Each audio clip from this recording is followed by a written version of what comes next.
नमस्कार दोस्तों।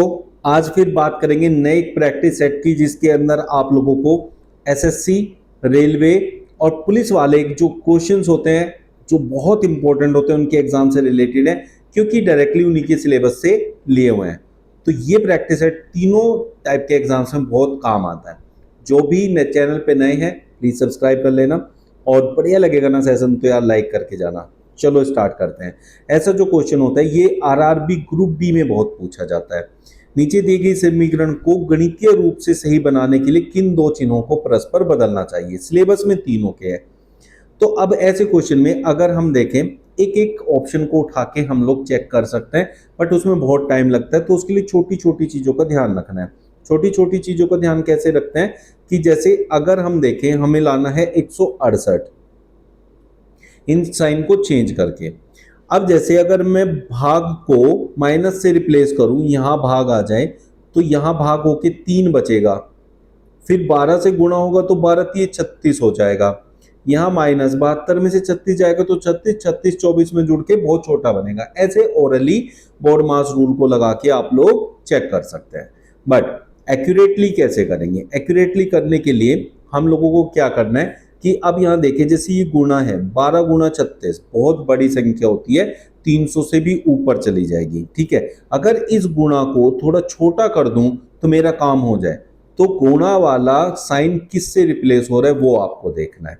ठीक है, अब अगर मैं देखूं यहां गुणा और भाग, गुणा और प्लस दो ही ऑप्शन है, लेकिन अगर गुणा की जगह भाग लगा दूंगा यहां तो 12 36 से भाग नहीं होगा, बटे में आ जाएगा। तो ये वाला ऑप्शन भी नहीं लेना है। तो मेरे पास सिर्फ ऑप्शन बी बचता है, ये मेरा करेक्ट आंसर हो जाएगा। क्रॉस चेक कर लेते हैं एक बार। देखो ओरली हो गया, लेकिन क्रॉस चेक करेंगे। अब हमें क्या करना है, गुणा और प्लस को आपस में बदलना है। तो जहां प्लस है वहां मुझे गुणा करना है, और जहां गुणा है वहां मुझे प्लस करना है। यहां मुझे प्लस करना है। सबसे पहले बोर्ड मास रूल लगाते हैं तो क्या सोल्व होता है बच्चों? सोल्व होता है आपका भाग। अब भाग यहां है तो पहले मैं भाग कर लूंगा भाई। भाग करके क्या होगा, 12 6 72, ये 6 आ गया।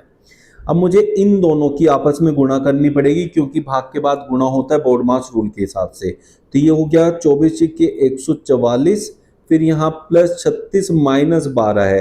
तो 36 में से 12 को यही माइनस कर दूं, क्योंकि गुणा भाग अभी बचा नहीं है। तो कितना आएगा, यहाँ 24 आ जाएगा। तो 24 144 में जुड़ेगा तो कितना बनेगा, 168 बनेगा।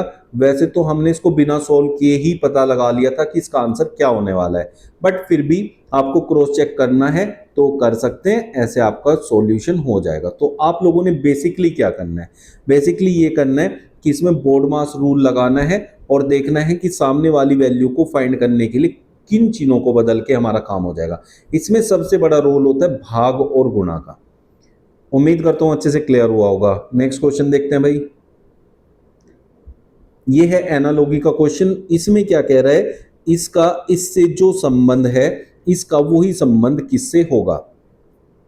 ये है आपकी शब्द एनालॉजी। शब्द एनालॉजी के अंदर जो अल्फाबेट्स होते हैं, जैसे ये पहला अल्फाबेट इसके पहले अल्फाबेट से कहीं ना कहीं रिलेट करता है।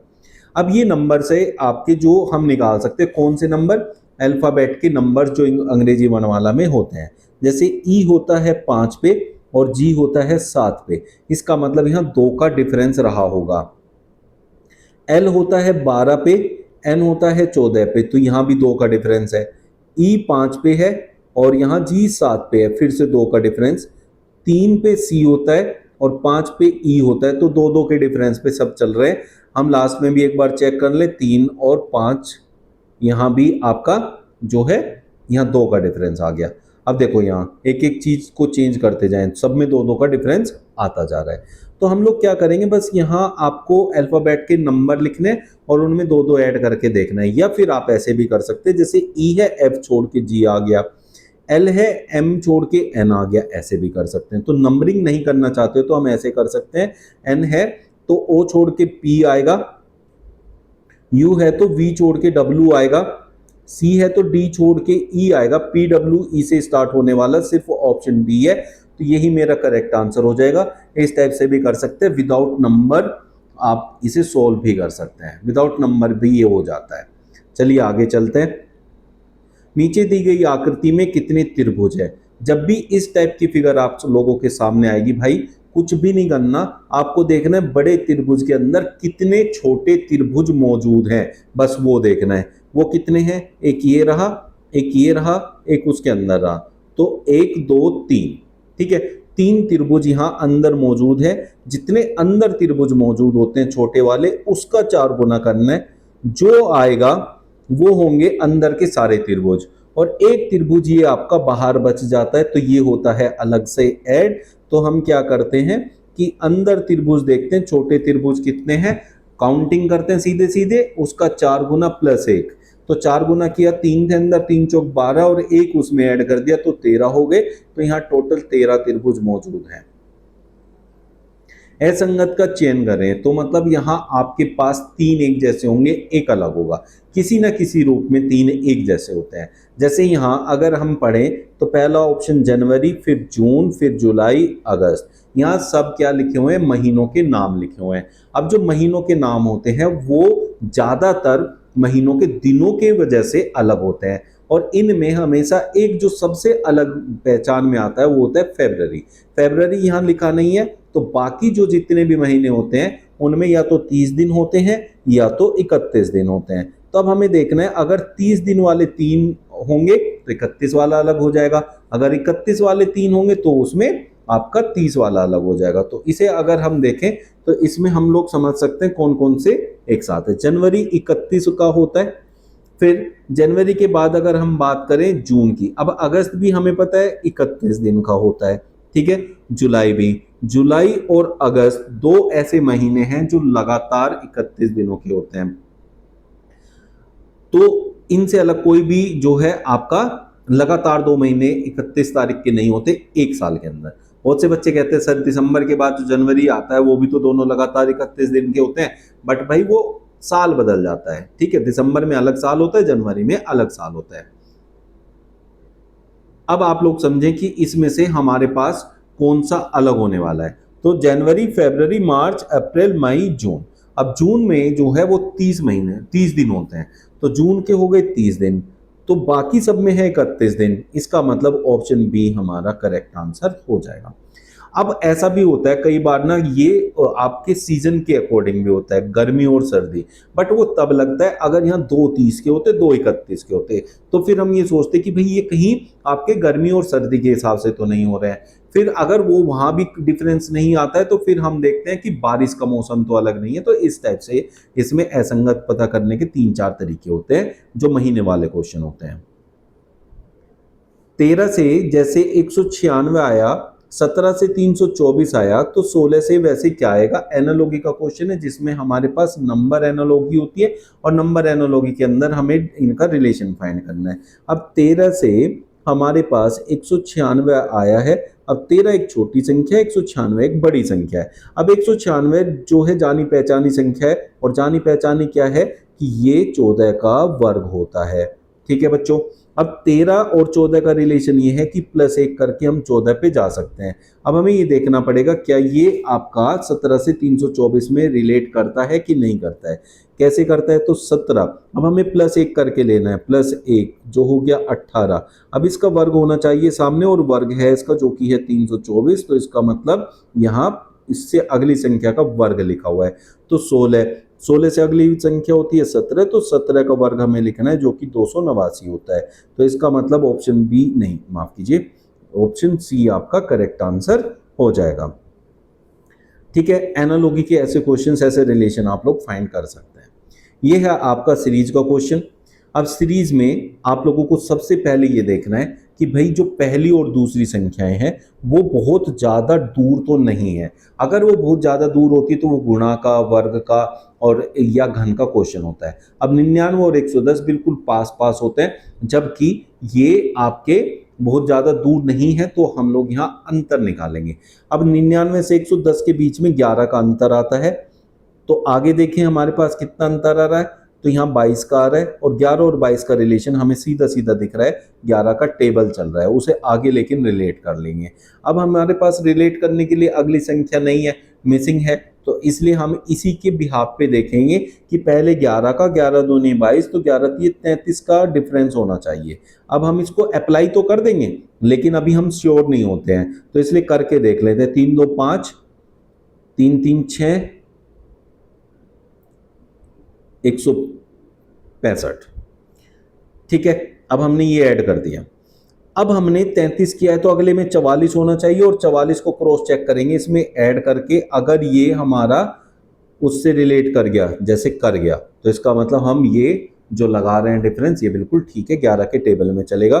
तो 11 पंजे 55, फिर मुझे 55 ऐड करना है। 55 और 9 64 होता है, तो 264 अगली संख्या होगी। 264 और पहली संख्या थी हमारी 165। 165 और 264 जिसमें होगा वही मेरा आंसर हो जाएगा। ऑप्शन डी मेरा करेक्ट आंसर बन जाएगा।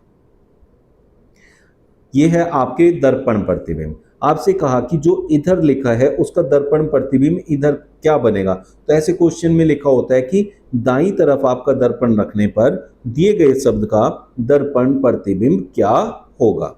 तो दर्पण प्रतिबिंब के लिए 2 से 3 चीजें, छोटी छोटी सी बातें दिमाग में रखनी है।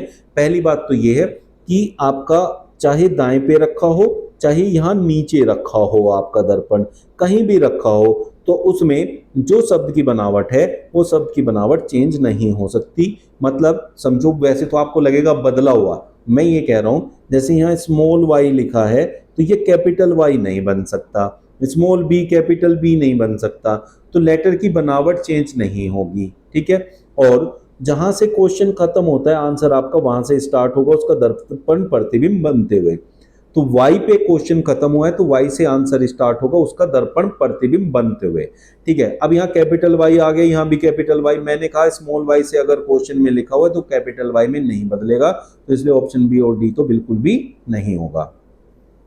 अब बात करते हैं, 2 ऑप्शन हमारे पास बन सकते हो, उन दोनों ऑप्शन को देखते चले जाएंगे। जहां उनमें डिफरेंस आएगा उसी को हम लोग यहाँ ऊपर क्वेश्चन से मैच करेंगे। जैसे YHPARGOIL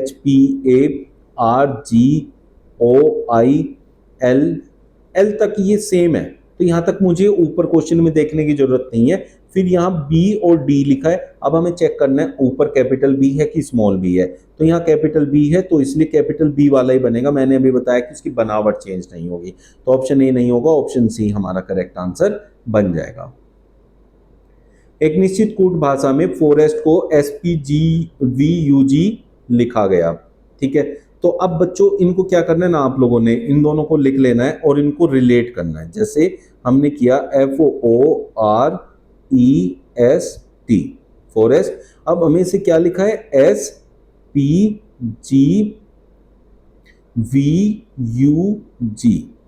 अब हम अगर देखें जो भी लेटर 2 जगह आया हुआ होगा उसको चेक करेंगे। जैसे हम देखें यहाँ भी जी है और यहाँ भी जी है।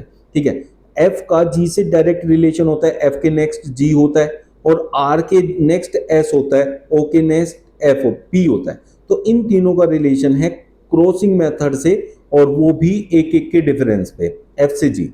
तो उसी टाइप से मुझे फ्रेंड का फाइंड करना है, तो मैं पहले 3 लूंगा, एफ आर आई।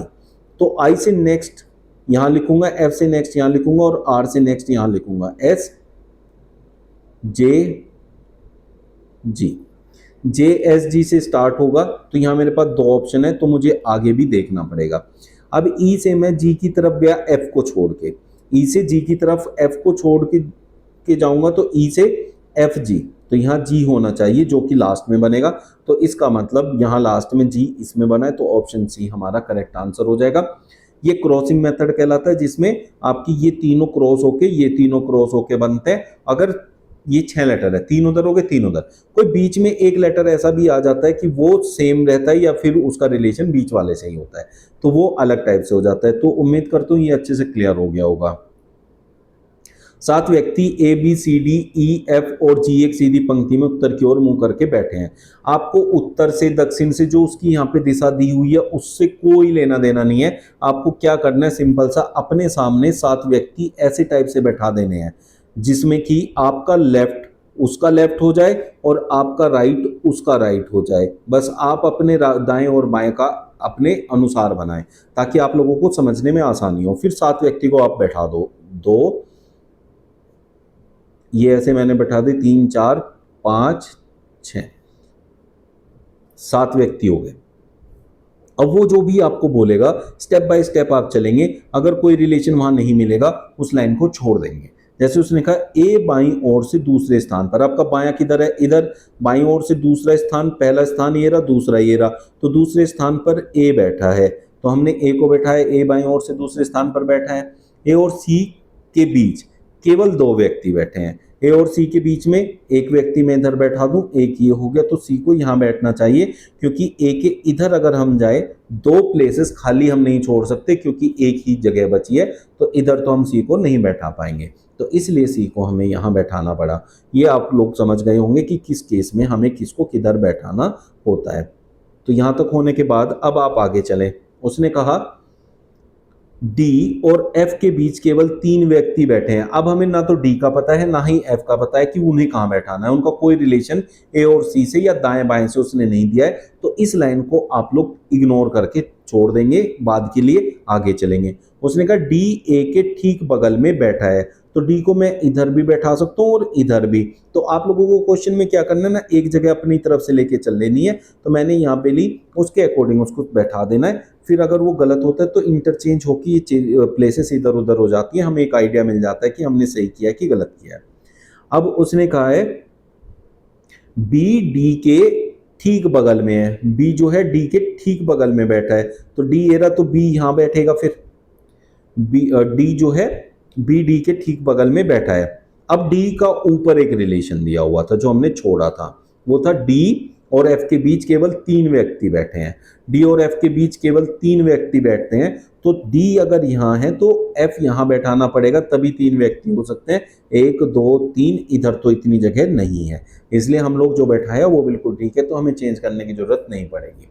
अब उसने कहा ई सी के ठीक बगल में नहीं है, सी के ठीक बगल में ई नहीं है, तो एक ही जगह बची ई को बैठाने की, वो यहां मैं बैठा देता हूं, तो एक बचता है जी, जी को मैं यहां बैठा लूंगा, सारी प्लेसेस फिल हो गई। अब हमारा बिल्कुल एक्यूरेट सिटिंग अरेंजमेंट हो गया। इस टाइप से आप सिटिंग अरेंजमेंट कर सकते हैं। तो सिटिंग अरेंजमेंट की ये क्वेश्चंस आपके लिए बहुत यूजफुल होते हैं। अब इसमें ना कई बार क्या होता है, एक ही ऐसे बनाने के बाद 2 से 3 क्वेश्चन उसके नीचे दे देता है, तो ये कई बार 2 से 3 नंबर देके जाता है हमें, लेकिन इसे एक नंबर में भी बैठाने में कोई हमें ज़्यादा दिक्कत नहीं आती है। अब उसने कहा एफ के बाईं ओर, अब एफ कहाँ है हमारा, और इसके बाईं ओर, बायां इधर है, ठीक बगल में, ठीक बगल में जी बैठा है, तो ऑप्शन ए हमारा करेक्ट आंसर हो जाएगा। बाघ का जो रिलेशन भारत से है, जायंट पांडा का वही रिलेशन किससे होगा, ये क्वेश्चन है। ये आपका एनालॉजी का क्वेश्चन है, जिसे हम कहते हैं शब्द एनालॉजी।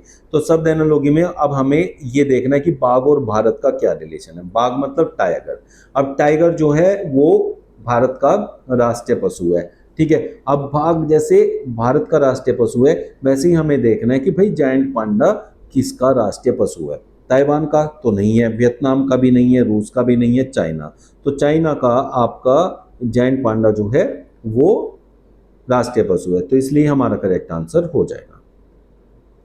अब ये देखें, फिगर जो वाली क्वेश्चन होते हैं इसमें हमें चेक करना होता है कि भाई यहाँ क्वेश्चन मार्क की प्लेस पर क्या आएगा। ये नॉन वर्बल रीजनिंग है, सीरीज का क्वेश्चन है। जैसे हम शब्द सीरीज देखते हैं और अल्फाबेट सीरीज देखते हैं या फिर नंबर सीरीज देखते हैं, वैसे ही ये फिगर वाली सीरीज होती है। तो इसमें एक पर्टिकुलर पैटर्न को फॉलो करना है और उसको फॉलो करते हुए हमें आंसर देना है। अब इसमें जो सबसे कॉमन चीज है वो है ये साइन, ये ऐसे था फिर ये ऐसे हो गया। अब यहाँ से यहाँ तक ये पहले ऐसे था, ऐसे आने में 90 डिग्री घूम गया, फिर यहाँ से ये इधर आने में 90 डिग्री घूम गया, तो इसको 90 डिग्री घुमाऊंगा अगले उसमें तो ऊपर की तरफ ऐसे आएगा। तो इसमें ऊपर की तरफ बनने वाले 3 है, ये बी वाला तो नीचे की तरफ बना हुआ है, तो इससे एक चीज में क्लियर हो गई। फिर उसके बाद बाकी चीजें देखते हैं। जैसे ये सी था, इस सी को इस सामने वाली जगह पर यहाँ ले आए, फिर एस था तो यहाँ के था, के सामने वाली जगह पर यहाँ आ गया, ये रहा। अब एस है तो उसे सामने वाली जगह पर लाएंगे, लेकिन आप लोगों को ये देखना पड़ेगा कि यहाँ पे एक पैटर्न भी उसने साथ में बनाया है। वो पैटर्न क्या है कि सी का दर्पण प्रतिबिंब, के का दर्पण प्रतिबिंब, तो एस का दर्पण प्रतिबिंब बनेगा। तो एस का सीधा सीधा एस दिया हुआ है, इसका दर्पण प्रतिबिंब नहीं बना हुआ है तो ये नहीं लेंगे, और एस यहीं पर दे रखा है, इसका दर्पण प्रतिबिंब भी है, इसमें तो एस है ही नहीं तो ये भी नहीं होगा। ऑप्शन सी आपका करेक्ट आंसर हो जाएगा। उम्मीद करता हूँ आज का जो ये सेशन है ये आप लोगों को अच्छे से क्लियर हुआ होगा और ये बहुत यूजफुल रहेगा आप लोगों के लिए आने वाले एग्जाम्स में। तो आप लोग अच्छे से डेली हमारे साथ जुड़ेंगे तो डेली आप लोगों को ऐसे प्रैक्टिस क्वेश्चन मैं कराता रहूँगा जो कि आपके आने वाले एग्जाम्स में बहुत हेल्पफुल होंगे। चलिए, जो भी आपके चैनल पे हमारे जो भी नया है वो चैनल को सब्सक्राइब कर लीजिए और मिलते हैं कल फिर नए क्वेश्चन और ट्रिक्स के साथ। Thank you.